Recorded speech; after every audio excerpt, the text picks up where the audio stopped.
Before we get started, I want to thank our community partner, Epilepsy Foundation of America, and sponsors Neurelis and SK Life Science.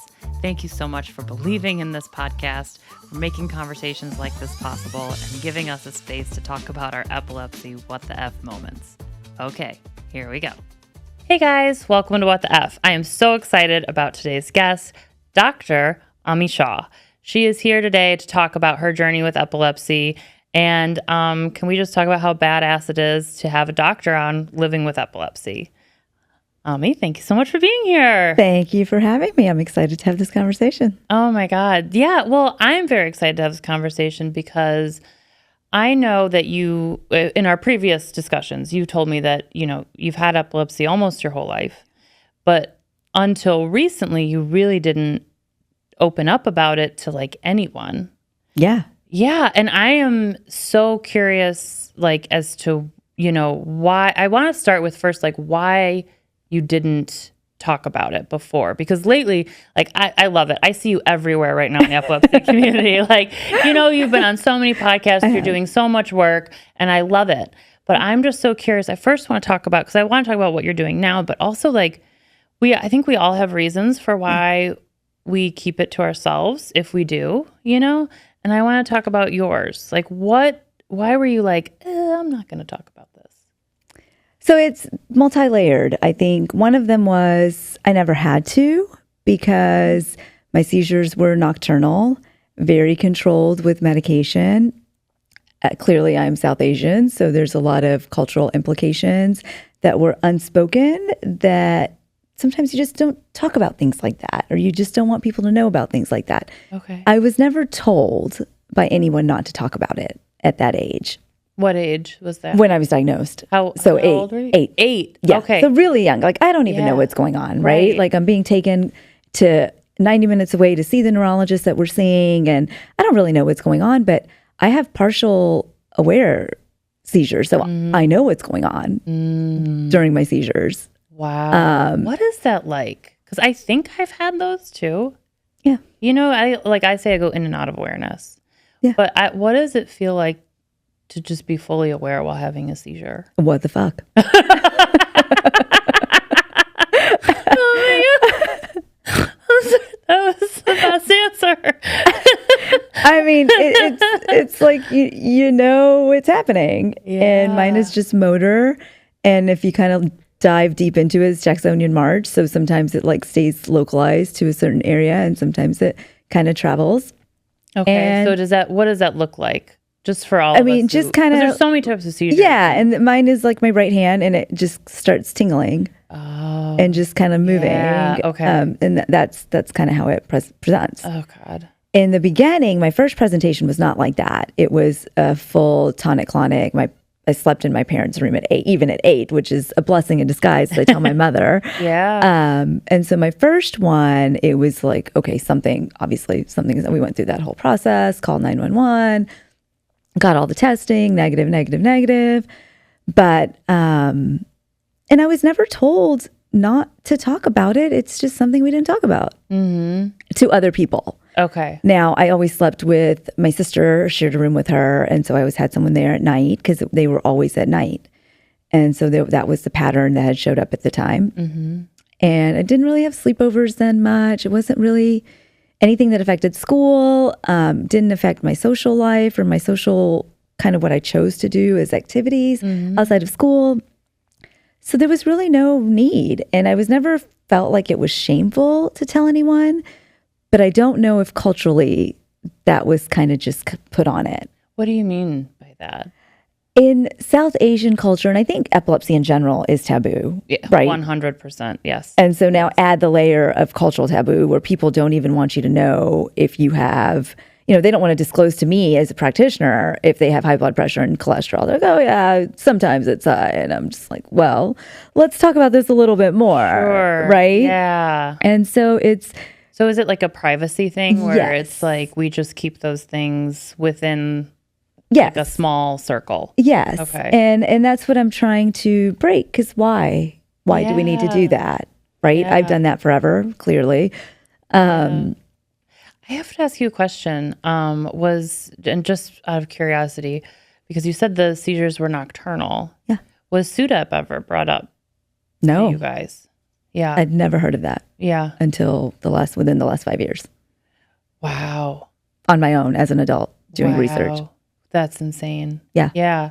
Well, I mean, it's one of those things. It's such a tough topic, obviously. Yeah. Especially because it's like, what can you do? And it's like, not a whole lot. You know, I did get recently a seizure pillow.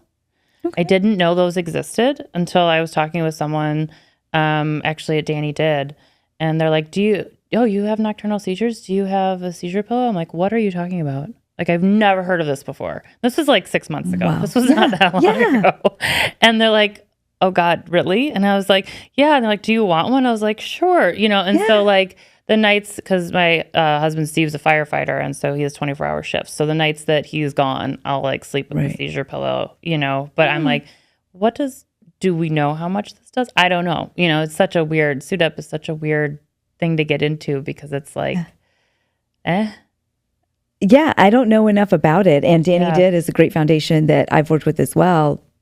And I really awesome. like that. They are just awesome. Yes. Especially Tom Stanton, who's the CEO of it. He's just like, everyone talks about how amazing Tom is. And then you meet Tom and you're like, holy shit, everyone was right. Like, he's just one of the nicest people. And they're doing great things right now. I know.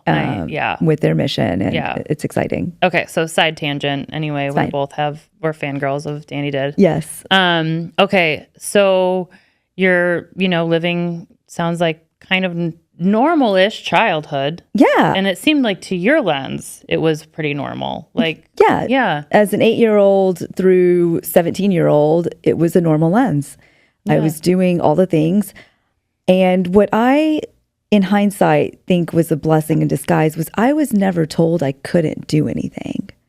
Like, it was never, so like, there's this hidden, and I can only do this as a reflective kind of thought at my age now.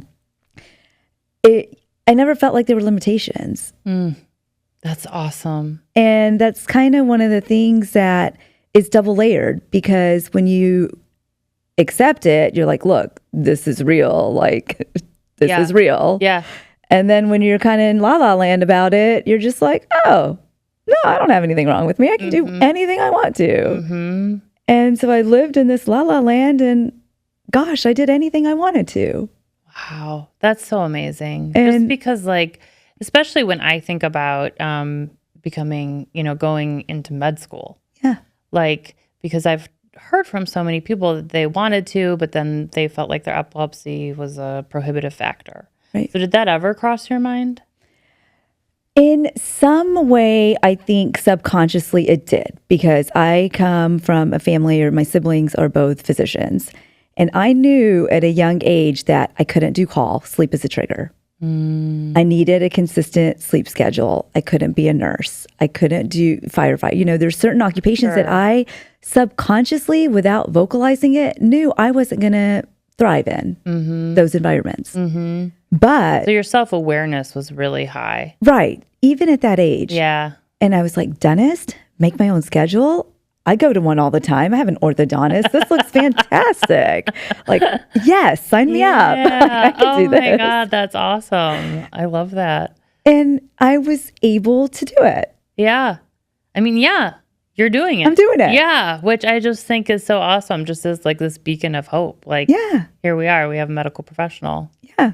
Like, it's possible. It's possible. Mm-hmm. Just because, like, I remember when I was diagnosed, like, at 32, and like, all of a sudden it felt like the whole world slammed shut, and I was like, can't do that, can't do that, can't do that, And so, and I was just trying to find any adult doing something with epilepsy. And that was, so like, I don't know, you're an inspiration to me, who never even wanted to go into medical school or do anything like that. But just to see you thriving, and like, and you are, you have a wonderful business that I love how you said, you're like, and make my own hours. Like, hell yeah. I mean, and I subconsciously thought about this at that very young age. Yeah. Even though it wasn't ever vocalized or a conversation, or no one told me that. But I really like that I didn't have limitations put on me. I made my limitations based on how I felt. Damn. Okay, wait, we need to pause. I didn't have limitations put on me. but I made limitations based on how I felt. I Right. feel like that's kind of like the mantra for living with epilepsy, Yes. right? Is like figuring out your own limitations, Yes. but that is based on what's going on Right. here, all, Everything. Yeah. Wow. Everything. And that's Okay. going to change, right? Yeah. Your limitations are going to change. Oh, And it's that and awareness. it's so hard when they do. Yes. Oh my God. That's a whole different conversation, girl. But it's just having that awareness, and no one else is going to tell me how I feel and what I can do. But my body will tell me, and my brain will tell me, and I just kind of know. Yeah. And listening to it for me, isn't always easy, you know? It's like, I feel like I go back and forth between like just living this like totally free, like, you know, like, yeah, I can go out 2 nights in a row sort of life.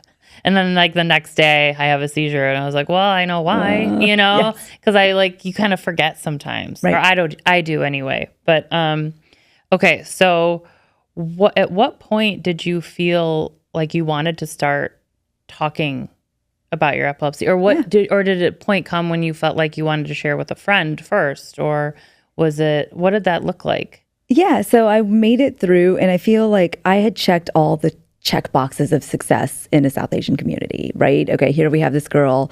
She's gone to school. She's gotten married because, oh my God, what if you don't get married, right? I've got children, and because, oh my God, I'm not going to be asked about that for the rest of my fucking life if you don't have kids. And so here I am. I feel like living... that's also very Midwestern, too. Right, maybe. You know, it's like you have to have these little trophies. Right. Like, yeah. And I'm like, all right, I have the trophies. And then I started like making excuses to my friends about little things, like, why aren't you going to dinner today? And it's because like the last year has been a little bit more challenging. What I'd been doing my whole life and the medication I'd been taking had no longer been working. Oh, I'm so sorry. It's a pretty good run. Yeah. I mean, how long was it working? From the time you're 8? From the time I was 8, we had a pause when we were family planning. Yeah. That was intentional. Yes. And then I was able to hop right back on. And during that pause, we also kept to ourselves between my husband and I. Oh, wow. And just was like, we're going to do this. And it doesn't need to involve anybody else. And was that hard to go through? Because you did have your husband. I'm not trying to take that away, but like sometimes, you know, we need more support. It was very hard. And I think having gone through that alone, because it was with my husband, and questioning what I thought my life would look like. Like, I've always wanted children. And it had gotten to the point where it was like, God, this is hard. Like, do we want to do this? Like, I quit working. I wasn't driving, but nobody knew that. I was, again, just making up excuses. I don't feel like going. So even your social interactions then decreased by not working, not driving. Right. Oh, and so that's just like doubling down. Right. On like all the hormones and stuff that like go into, oh my God. Okay. Right. So we're going through that. I get pregnant. I am working with my neurologist, and I get pregnant, and I'm like, this shit still is not working. This is not the way it should be. And that's where I believe advocating for yourself is everything, because I just wasn't with the right provider. Oh. At the moment. That happens a lot. Yes. Yeah. And how did you figure that out? I was with a provider, and I think women's health has a completely different avenue to it to navigate, possibly. I don't know if you feel the same. Oh, I 100% agree. Yes. And I don't think the doctor is gender-based, but I had opened up to a friend that was a neurologist about what I was going through. I don't know why. I think it was just like, I just need someone to talk to about this. She was in the field. She was like, hey, go see this person I know, another neurologist. And she, to this day, if she watches this, you know who you are, is responsible for my 2 beautiful babies. Oh, yes. Wow. And so it is really talking about it at that moment is why I have my family. Yeah. And she was able to navigate that with me. Wow. And I'm not saying that's a story for everyone else in every situation, it's so situational, as we know. Totally. But she was able to to make that happen for us. Oh my gosh, that's huge. It was huge.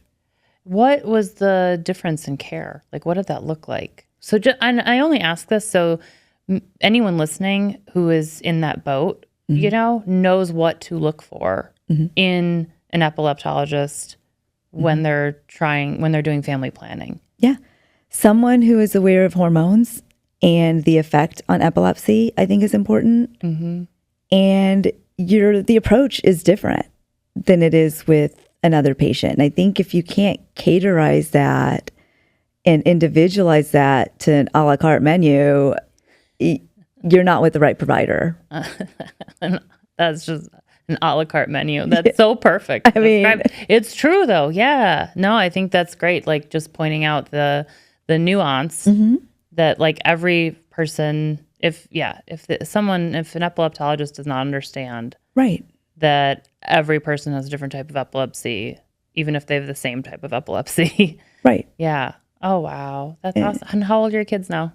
I have a 15-year-old and a 12-year-old, almost 13-year-old. Oh, wow. Oh, so you got some teens. I got some teens. Okay. We're living it. Yeah. Oh, that's awesome. We're doing it. That's awesome. So was that like the opening of the gate when you confided in your friend who was a neurologist? Or because you said you were lying to your friends about like not going out to dinner. Yeah. And how long did that? That went on until last year. Wow. Until last year. Wow. Because we switched medications, got through that. I have my kids. We stayed on the same medication.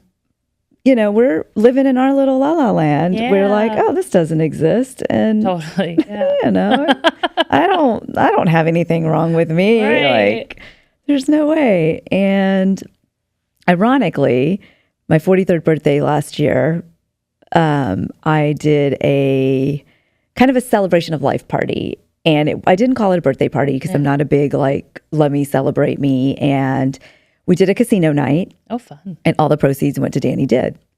Oh, that's And awesome. that was last October. Okay. And in December is when shit hit the fan. And I was like, is this reverse karma? Because I kind of did this because, like, things are fantastic, you know? Is this reverse karma?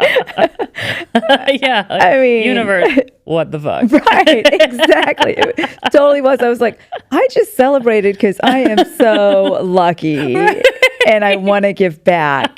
And yeah, it was God.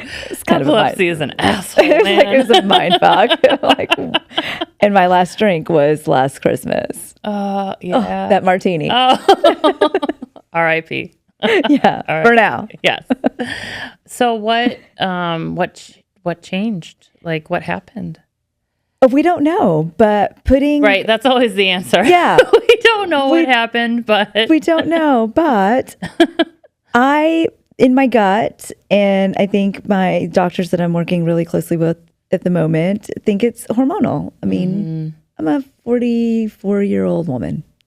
Yeah. Going through probably some shit that I don't know about. You're right. As all of us are. Yeah, totally. So it's really hard to tell. So did your seizures come back then? Yeah. Okay. They started to flare up. I started to have twitches. And that's when I started lying to my friends. Oh. About, I don't want to go out today because X, Y, and Z. Or because there's only a certain amount of energy you have. Yeah. And if you have epilepsy, you know this. Like, I had my priorities of work. I was so fortunate to be able to provide that and still do. I had my family and I was capped. Yeah. There's nothing left in me. Yeah. And so then it was like, I can do brunch on Sunday maybe, but doing something after work, not going to happen. Yeah, totally. Yeah. I remember that. I remember those days of lying about it too. Yeah. You know, for me, it was more when I was dating, you know. It was like, can you meet for drinks at 7? I'm like, no. Sorry. I was like, I have early work day. What about like coffee on Saturday at 2:00? You know, Exactly. I'm in. Yeah. How does that work? That was like my classic first date. It was just like coffee on a Saturday because there was nothing else I could really do. So I totally understand. What made you feel like I'm just gonna start telling my friends And like the people around me. Yeah. So the people closest to me, it was like, okay, I had to stop and I'm like, really reevaluate my situation. I was like, look, I have 2 children. First, what am I modeling? Oh, wow. That was huge for me. That's a great question. What am I modeling? I've never thought about that before. Yeah. Like, okay, I want to be this mother, but what am I modeling to them? If they were going through something and didn't share that with me or anyone and open up about it, that's not what I want to encourage them to do. Yeah. And so a lot of it came from that part. The other one was like, this is my support system. Yeah. And this is fucking hard right now. And I need my support system. Yeah. And so it was being honest with them. And guess what? We had dinners at my house at 5 p.m. Oh, and I love it. They picked restaurants that were by my house at hours that were convenient for me. And so you really don't know who's out there to support you until you start to talk about it. That is so true. You can't help someone or support someone if you don't know they need support. And that's what I've learned. Yeah. And sometimes, and I don't know about you, but I know for me anyway, when I started being more vocal about epilepsy, I also learned who won't support me. Oh, absolutely.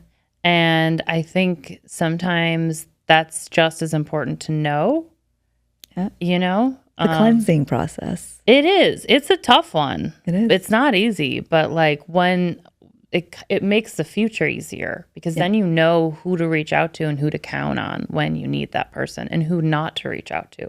Yeah. And not that you have to cut those people out, but you just know what purpose they serve in your life.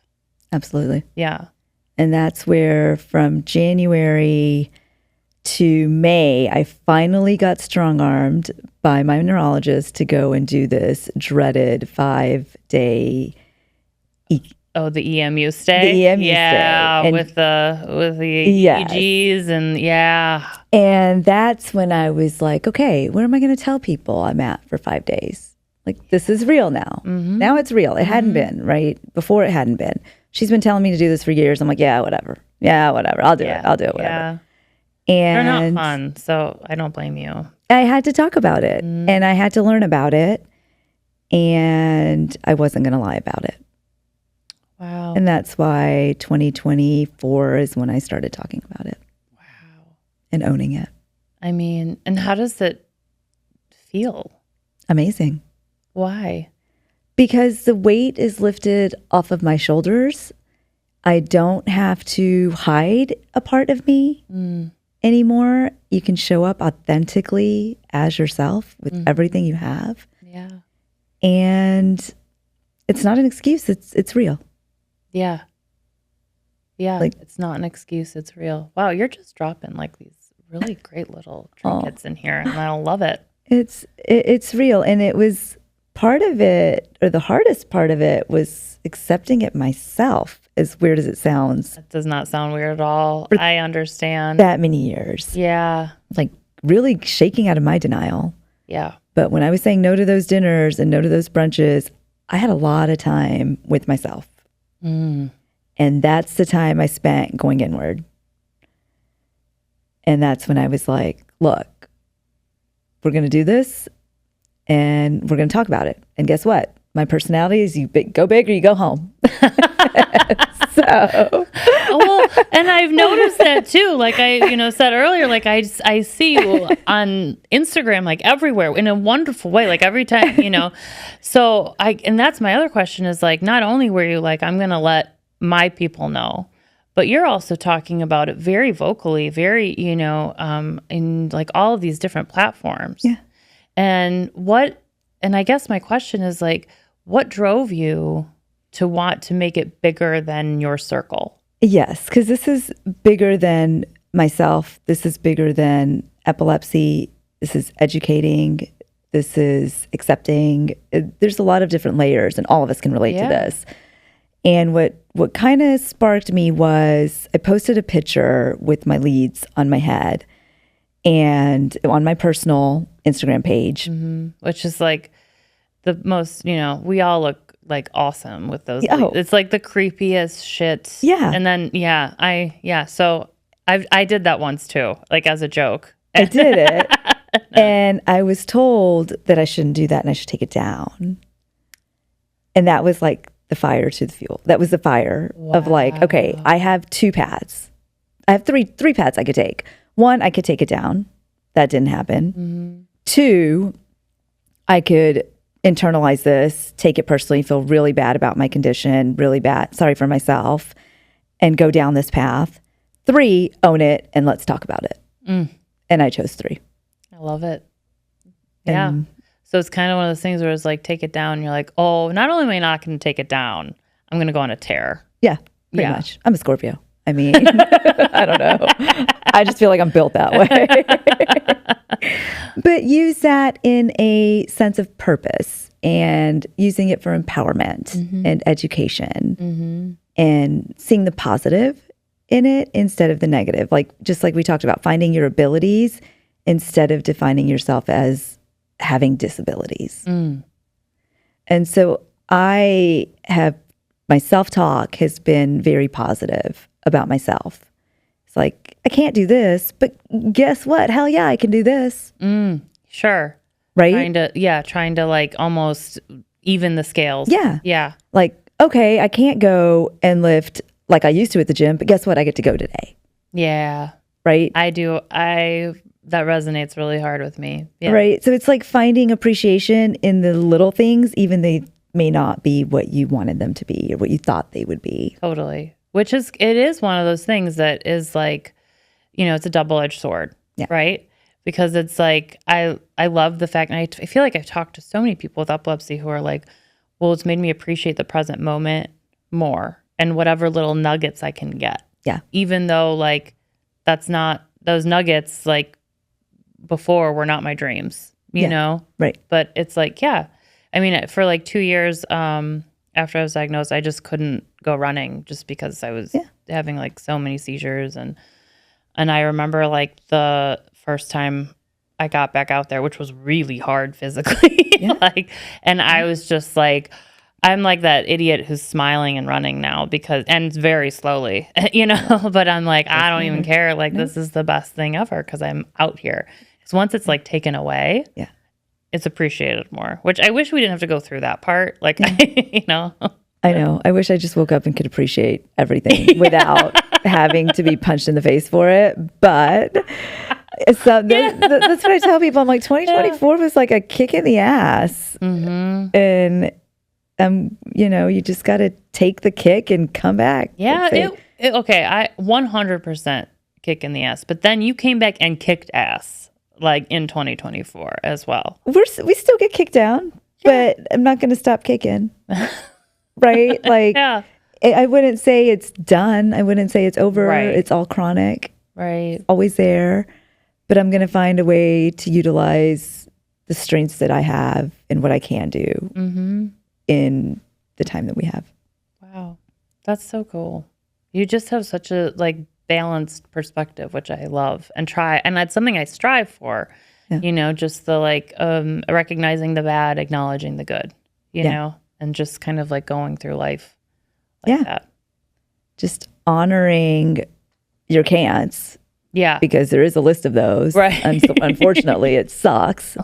If you're comfortable with it, I would love to talk about, just how you manage epilepsy in your work life. Okay. Because it's different for everyone, as we know, because epilepsy is so individual, but it's also different in every profession too. Yes. So what does that look like? Because you said, like I have to figure out my limitations based off of, how I feel and what I can do that day. How does that work from like a doctor's point of view? Yeah. So on a day-to-day basis, I have scheduled hours, and I am happy to say, which I don't also wear with a badge of honor because I no longer do that, I have not missed a day of work.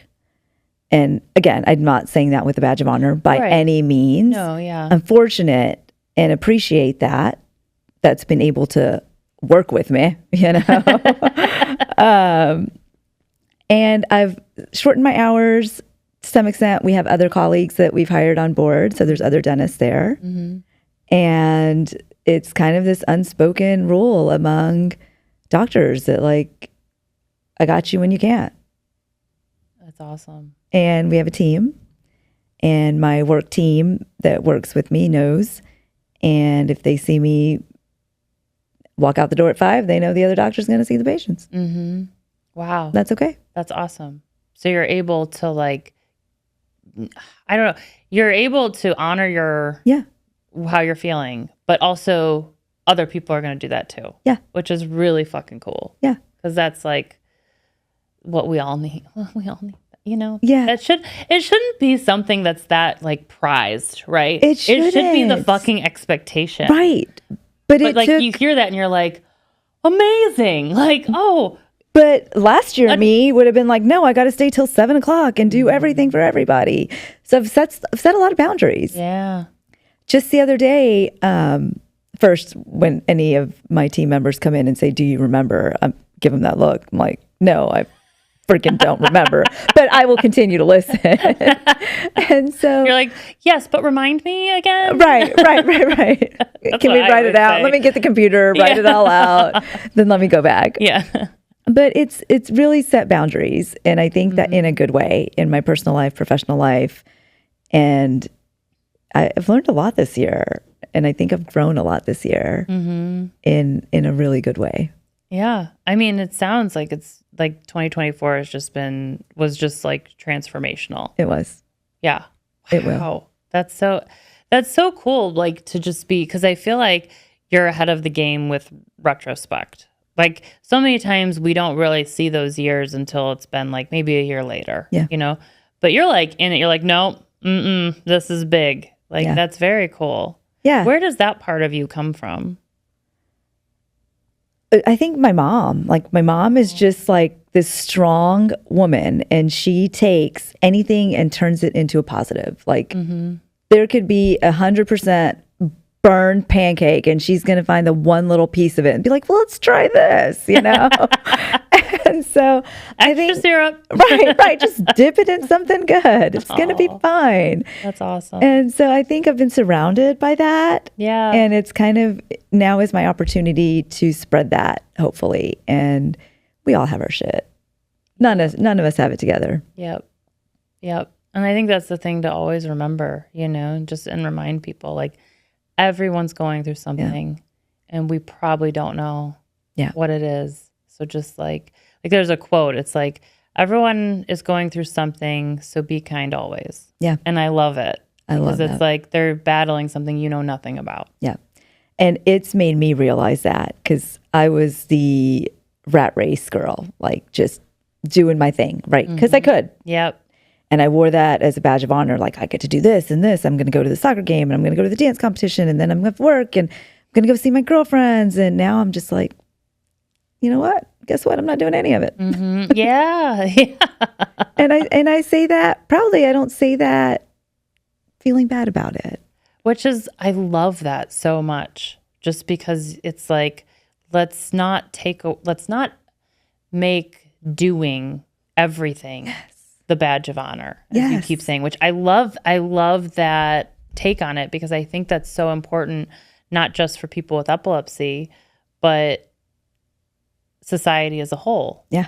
You reframed the way you look at like what is, I guess, honorable. Yeah. When your plate is smaller, you just put less things on it. And then you just got to get rid of feeling bad about what's not on it. Yeah. Because that's a decision you're making. Yes, that is a decision you're making. And I think sometimes we get so caught up in feeling bad that we forget to stop and say, wait a second, I actually can, like, yes, I'm feeling this. I can't stop the feeling, but I can figure out what I'm going to do with this feeling. Yeah. Right. Oh my God. Right. That's so amazing. It's hard to do in the beginning. Yeah. It really is. And now I'm to the point where I'm like, maybe I should wash the dishes. Like I've gotten really comfortable in my boundary zone that it's time to revisit some of these things in 2025 to start, you know. I don't think you need to do those dishes. No, I think it's fine. Right. My husband may be like, okay. I've had a really great support system. I will say I have a very good support system that I'm able to make these choices and take on only what my body allows me to and prioritize that, which I'm grateful for. I mean, I have learned from this whole thing of, like in that EMU stay, every single person that walked in, I thought about what their personal life was like. Really? And I really did. I was like, this is their work. Yeah. I wonder what else they have. They have this whole world outside of here we know nothing about.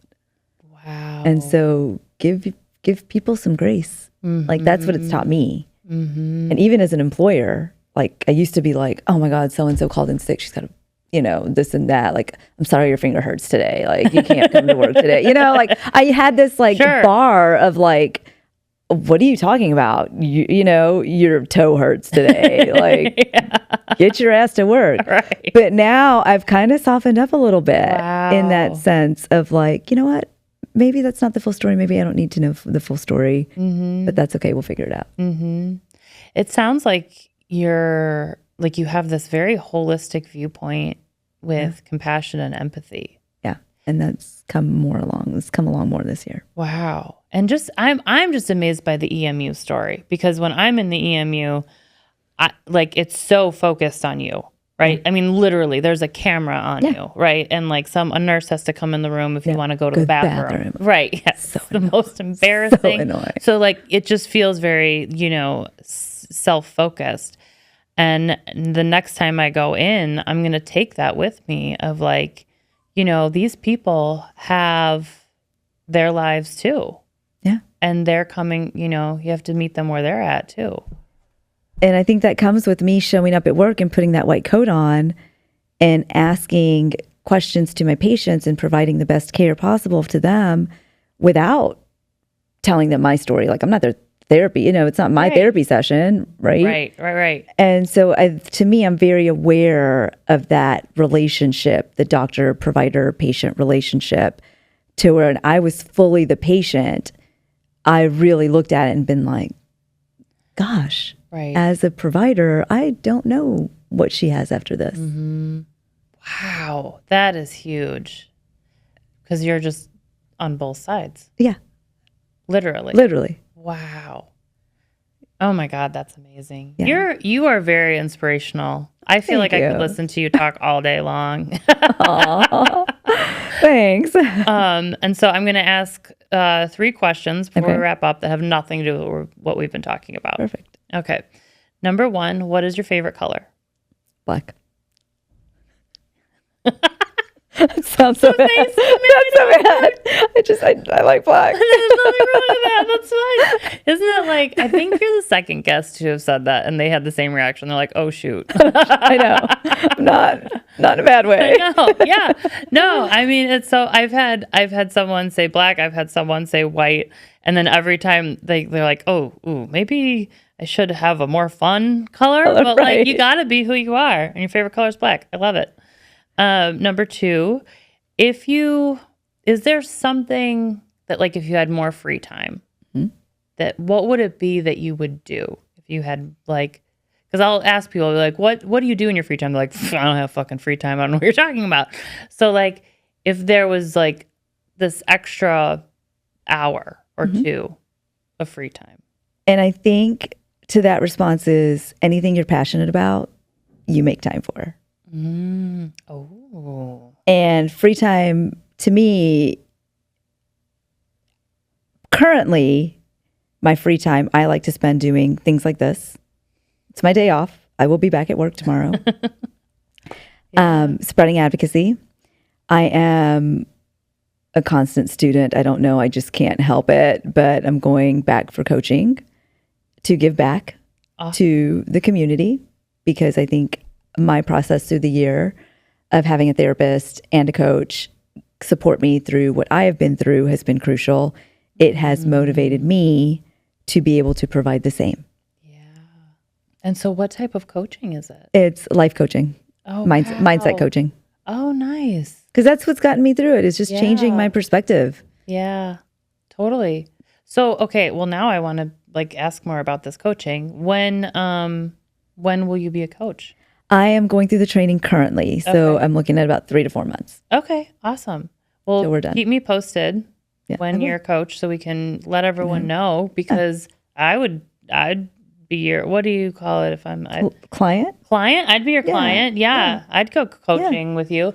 And then if you could also share your Instagram handle so people can find your advocacy work. Yes. The Instagram handle is Behind the Bindies.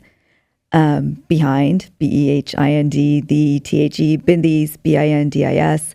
And that probably does not make sense to a lot of people. Bindies, it has a cultural implication. Bindies is the third dot or the third eye that is worn by Hindu women, has a cultural implication of what are we hiding behind all of the extricate things that we are doing. Wow. Yeah. And I love your content that you put out. Thank you. It's so good. Yeah. So I'm going to drop, if you're listening right now, there is a link to your Instagram handle. Perfect. Yeah. It was great. Well, okay. One more question though. Yes. Not so kids. What does it mean to you to be a friend? Just be and sit in a space. I love it. Just be. Just be. Just be with me, be with her, be with him, be with it, the problem. Damn. Okay, we're going to drop on that because I feel like that does need a mic drop. Oh my gosh. Thank you so much for being here and coming in and doing this on your day off. Thank you. And I really appreciate this being, a part of your passion. Thank you. Thank you for all you're doing. I appreciate it. I'm lucky to be here. Thank you.